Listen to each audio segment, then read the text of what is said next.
Same time, he's also going after former President Biden's executive orders and pardons signed by the AutoPen on Truth Social. He writes, I am hereby canceling all executive orders and anything else that was not directly signed by crooked Joe Biden because the people who operated the AutoPen did so illegally. Joe Biden was not involved in the AutoPen process, and if he says he was, he will be brought up on charges of perjury.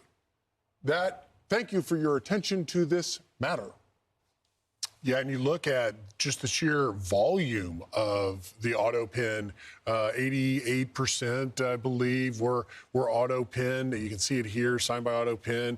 846 out of 958 total documents. 82% signed while Biden was in D.C. And as the Oversight Committee, James Comer's Oversight Committee has looked, he wasn't even present a lot of times the AutoPen was being used, which is why it's of course a startling frequency that it's used, but that's not really the point of it. What the point of it is like, was it actually authorized? Yeah, the Constitution does not say anything about an AutoPen.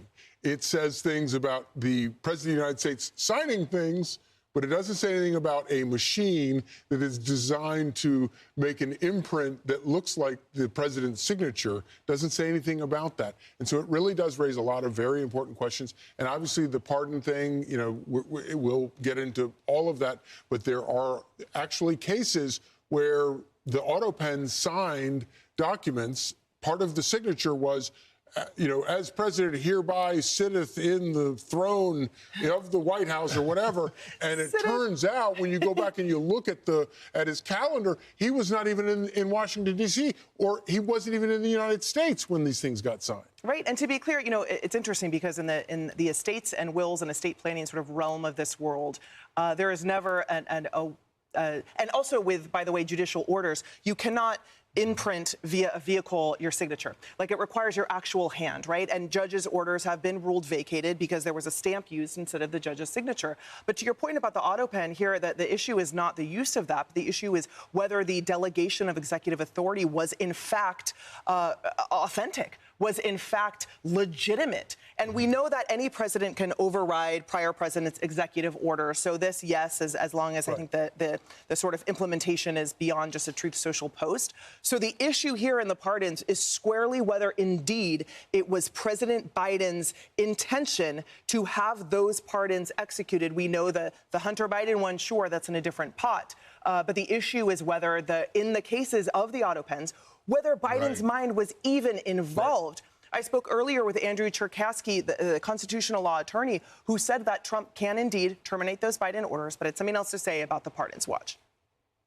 President Trump has absolute authority to cancel prior executive orders, whether it was done with or without a AutoPen. So his decision and the announcement that he made actually is to some degree surprising. He could have on day one undone any executive order that was done by President Biden. The fact that it was or was not the AutoPen is not even an issue that prevents President Trump from pulling back those executive orders. The more interesting question, I think, comes in when we start to look at the pardons that President Biden signed with an AutoPen. The nature of the text alone suggests that President Biden was just engaging, or his staff was engaging in pardons that have no meaning or effect when played out in the long run. Yeah, letting out child murderers and recidivists, homicide. I mean, it is. What word am I using for that's specific? It is appalling to see the individuals whose sentences were commuted and pardoned. And think about how many lesser documents we as just citizens have to get a notary public to sign, where the notary is sitting there looking at your driver's license, watching you actually with your hand sign your signature on some, again, lesser document than the documents that this AutoPen were just signing willy and nilly at the direction of Lord knows who. Well, and some of the pardons that we know the AutoPen did were members of Biden's family, not Hunter. Hunter excluded, but they're family. He got the special one. You got General Mark Milley. You got Dr. Anthony Fauci. You got members of the January 6th committee. So it's going to be interesting to see where that goes. It sure will be.